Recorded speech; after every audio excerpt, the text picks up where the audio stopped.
स्वागत है आप सबका खौफनाक दस्तक जिया के साथ।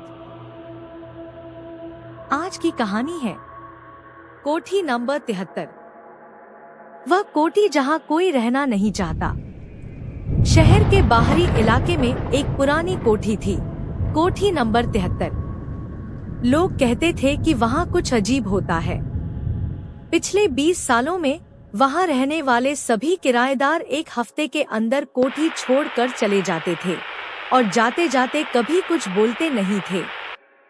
कोठी के चारों ओर उगी लंबी घास, झुकी हुई खिड़कियां और दीवार पर खुरची गई पुरानी तस्वीरें एक सहरन भर देती थी। लेकिन इन सब बातों पर रिया को भरोसा नहीं था। रिया एक इन्वेस्टिगेटिव जर्नलिस्ट थी। उसे ऐसे ही रहस्यों की तलाश रहती थी। अगर वहां कुछ है तो मैं दुनिया को दिखाऊंगी, उसने अपने कैमरामैन अर्जुन से कहा। दोनों ने कोठी को 3 दिन के लिए किराए पर ले लिया। पहली रात कुछ खास नहीं हुआ, बस थोड़ी सी आवाजें, जैसे कोई ऊपर की मंजिल पर चल रहा हो। रिया हंसती रही, शायद चूहे होंगे। दूसरे दिन अर्जुन ने एक कमरे में पुरानी डायरी पाई। उसमें लिखा था, नाम सुरभि, उम्र 24, शादी तय थी, पर मैं अब इस घर से कभी बाहर नहीं जा सकती। मैंने उसे देखा है, जो ऊपर वाले कमरे में रहती है। मैं नहीं चाहती कि कोई और उसे देखे। अर्जुन ने डर के मारे डायरी वहीं छोड़ दी। लेकिन रिया ने कहा, यही सुराग है। आज रात हम ऊपरी मंजिल पर कैमरा लगाएंगे। कैमरा ऑन था। रिया और अर्जुन एक कमरे में बैठे थे। ऊपर की मंजिल पर कैमरा मोशन डिटेक्शन मोड पर था। रात के 2:12 बजे अचानक कैमरा ऑन हुआ। स्क्रीन पर दिखा, कोई औरत सफेद साड़ी में झूलते झूले के पास खड़ी है। अर्जुन ने कहा, ये कोई प्रैंक है ना? रिया जवाब नहीं दे पाई। अगले ही पल कैमरा ब्लैक हुआ और कमरे का तापमान अचानक ठंडा हो गया। अगली सुबह रिया अकेली उठी। अर्जुन कमरे में नहीं था। उसने आवाज लगाई, कोई जवाब नहीं। रिया ऊपर की मंजिल पर गई। वहीं एक झूला था, हिलता हुआ, और उस पर रखा था अर्जुन का कैमरा, टूटा हुआ।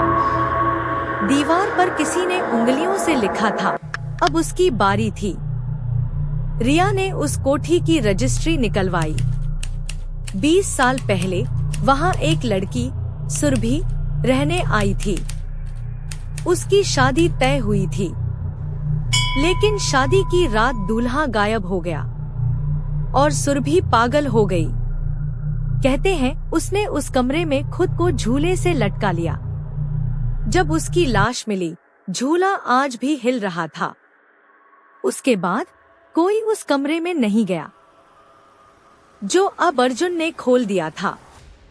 रिया अब अकेली थी। उसने तय किया कि वह कोठी छोड़ देगी। लेकिन जैसे ही दरवाजा खोलने गई, दरवाजा बंद था। तालों पर ताजा खून लगा था। पीछे से वही फुसफुसाती आवाज आई, अब तेरी बारी है। 3 दिन बाद पुलिस पहुंची।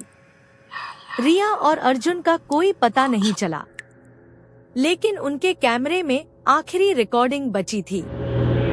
उसमें दिख रहा था, रिया झूले पर बैठी है, रो रही है, और उसके पीछे एक परछाई धीरे धीरे उसके सिर के पास आती है। रिकॉर्डिंग वहीं कट जाती है। आज भी कोठी नंबर 73 वहीं खड़ी है। अब भी कोई उसमें जाने की हिम्मत नहीं करता। लेकिन अगर कोई रात के 2:12 पर वहां से गुजरे तो झूले की आवाज साफ सुनाई देती है। और कभी कभी कोई लड़की कैमरे की ओर देखकर मुस्कुराती है। आप सबको कहानी कैसी लगी मुझे कमेंट करके जरूर बताइएगा और मेरा चैनल को सब्सक्राइब कीजिएगा।